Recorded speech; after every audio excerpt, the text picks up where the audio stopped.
Let's talk about what dates you should put first. So if a guy is asking you to go on a coffee date or something new that you haven't heard of, because every guy loves to do, let's go to dinner or let's go to the bar, the same kind of date. Always put the guy that does something different first. Like one time I was deciding on what guy I should pick for my Friday night date, and one guy was like, let's go to dinner, and this other guy was like, let's go to a comedy show and get drinks after. Of course I'm gonna go to the comedy show. It was so fun, even though I didn't like him, I didn't regret going. And that's why dating wasn't boring for me when I was dating. Dating hasn't been boring for me because I'm putting experiences over men. I'm listening to their actions versus their words. And I'm not going home disappointed because even though I didn't like him, I had a good time and I had a new experience and I was happy I went. Put experiences over men. Find yourself and you'll find your man. That's how I feel like people really find. Why do modern women see dates not as a chance to get to know someone and potentially find a partner, but just as entertainment? She openly says she chooses those who offer her a more interesting evening. She knew in advance that she didn't like the guy, but just used him. That's so low. Disgusting. It feels like this soulless doll has no idea what love is. Join a community that cares about this topic and their future personal lives. You will repel men who are not ready for you. And this is a good thing. Here's why. If you've ever been talking to someone and then you go on a couple of dates, you hang out, everything's great, and then all of a sudden they pull away, this might be why. If you have your ish together, a good job, you got a good head on your shoulders, you take care of yourself mentally, emotionally, spiritually, physically, you got it going on, and maybe you fall into the category of, I can't understand why you're still single. This may be why. If a man approaches you to get to know you, he's doing this with minimal information, right? Then he collects the information and he maybe saw you here and now he's realizing that you are way up here and he might be here, and this is too far to jump. You know what I'm saying? And this is why it's a good thing, because when you enter the relationship, you're still here, he's still here. This is gonna be what constantly tugs on your heart. He's not ready. He hasn't done the work. He hasn't gotten himself to the level where he feels like he can provide for you. Because how is he supposed to provide for you when you're up here? This doesn't mean that you come down here. This just means that he's not ready. And so in essence, when this happens, it is a good thing, because then you don't need to go through the heartbreak of trying to close that gap that will inevitably not work. Now, there's a difference between this and the anxious attachment giving off clingy relationship vibes with minimal information. Basically, love bombing your own mind to acting like you're in a relationship before you have all the facts or even at that point, right? Which can also repel a man. There's so many amazing women out there, and it's always like, why is she still single? Why is she still single? This is why. And the reason that it hasn't happened yet is because the man that you and I are going to end up with is going to be, hold on, come on. The man that you and I are going to end up with is going to be here. He's going to lead us so we're both there. You know what I'm saying? Love you. Bye. She talks so much about how most men are unworthy of women. But listen, I can't recall a single family in my close circle where the wife supports the whole household, her husband, kids, and has a magical insurance policy. Do you know any examples like that? I don't. So what's the deal? Women genuinely believe they'll meet that perfect partner who will lead them into an ideal life. Hey, sweetheart, are you even needed by this perfect partner? How about walking the path of growth together instead of trailing behind him or reaping the riches when he comes to success through hardships? I came home and I just screamed my lungs out, because the more processes I put in place, the more things I explain to people, the more training I do, the less it works. The more shit I do, the less it works. At work, in corporate, in my personal life too. And I don't understand, what am I supposed to do differently now? What is it? What am I missing? I'm eating healthy, I'm drinking water, I'm taking vitamins for God's sake, I'm staying sober, which a glass of wine right now probably would have been a good idea. For what? to keep being miserable, coming home at 6:30 and waking up at 5 a.m. every day for not seeing my cat. She's most of the time mad at me because I'm not home, not having any friends, not having a boyfriend. What is all of this for? For them to tell me, oh, work with me? I am working with you. I will be working with you. Because what? Because I have A, no choice, and B, I love what I do. But I would really appreciate if people cooperated. Yeah, this woman definitely has enough reasons to see a therapist. I think that's pretty clear. At the very least, shouting on the internet that you have no friends kind of explains why you don't have any. If this woman hates her job and lifestyle so much, then I think she needs to do something about it, don't you? And I think yelling about it online is definitely not the place to start making changes. I'm all for women's rights and girl power, but we'd be lying if we thought it was not changing the landscape of dating. I can't tell you how many guys I've gone on dates with that are worried about opening a door for me because I might get offended. Literally, a guy had a girl get offended because he did that for her. Guys don't want to ask for our number.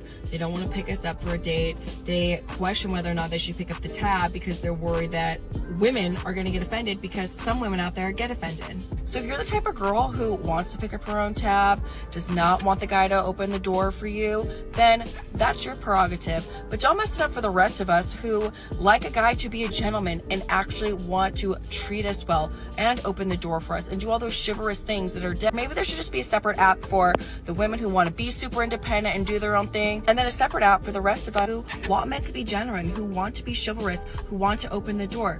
Put us somewhere else and separate us from the ladies who don't like any of that stuff. So for the guys out there that might be watching this video, just know that not all women want to be equal in absolutely every area of their lives, and that's okay. Some of us want the gentleman. We want to just take a step back and know that we don't have to do everything by ourselves, unlike what this generation is trying to make us all think and believe that we should be doing. I like to be treated like the lady that I am. This woman is partly right. Nowadays, men are literally scared off by all these feminist and sexist ideas. So even asking someone out to dinner feels like a whole quest. Why can't people be simpler? But what surprised me more is that she promotes this idea while masking her desire to be a doll who can't handle anything. She just wants to be a lady with someone dusting her off. I see people subscribing to my channel because of the general concern about modern relationships between men and women. Leave your thoughts in the comments. It will help us see the world from different perspectives. Women have to have higher standards than men. That's something society has right, but it's not because boys will be boys and it's more acceptable for them to have more partners in their life. It's also not so that the blame can be on you if you accidentally choose a bad man because you should have known he was bad. The only reason I believe women should have higher standards than men is because of how convenient it is to be a single woman. If you're not having fun single, that is absolutely where the problem starts. Nothing more priceless than the experience of being single in your 20s. Hot, young, and carefree. And if I'm giving that experience up, I promise it will not be for an average Joe. So God forbid you're ever asked a degrading question. What do you bring to the table? You answer, I am the table. Now what do you bring to me? How about taking that weird table to the thrift store, huh? She values her youth so much that to earn a drop of her audience, you have to throw the world at her feet. Hey girl, when did you pick up such manners? Such women only cause bewilderment. Any man would get bored of conquering and entertaining a spoiled lady. Sooner or later, such toys end up alone, gathering dust on the top shelf. You know what I mean. A man looks for care, softness, and calmness in a woman.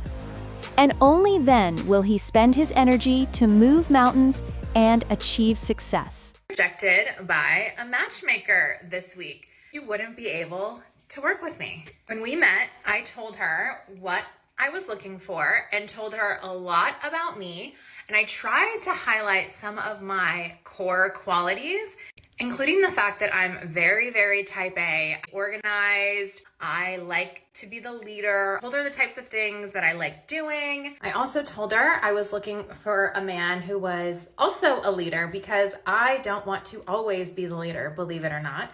I told her I was looking for someone that was at or above the same income level as me, driven, who is ambitious, who is ready for a long-term relationship and ready to get married. She may have actually picked up on the fact that I'm a little high-strung. I'm not like a stressed out or anxious person. I'm just high energy or type A. This is who I am.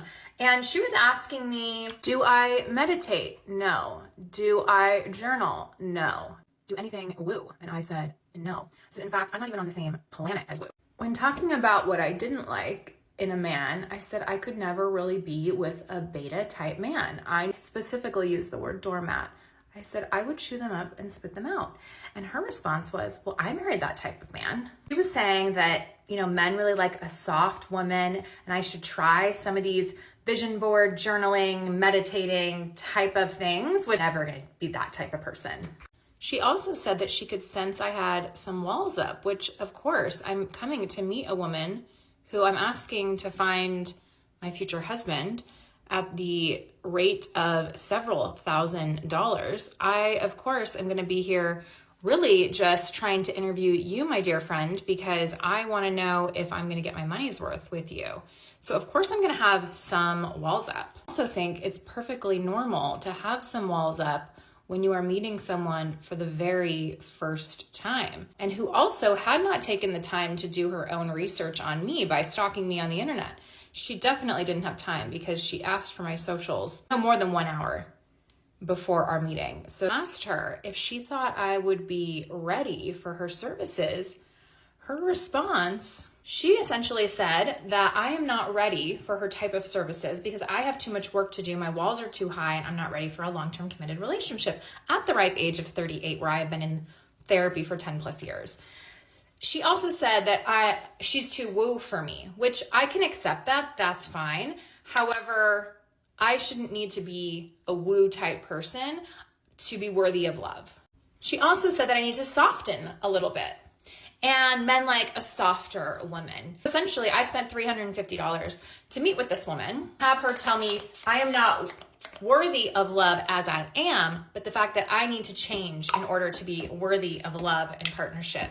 Which honestly, I think for that reason alone, she should have her matchmaking license taken away, because we shouldn't be pushing on these narratives that people are not worthy as they are. And essentially telling women that the type of woman they are isn't worthy of love. That is a narrative that should not be given to anyone, or it is dangerous commentary. And the fact that she said this to my face had some audacity.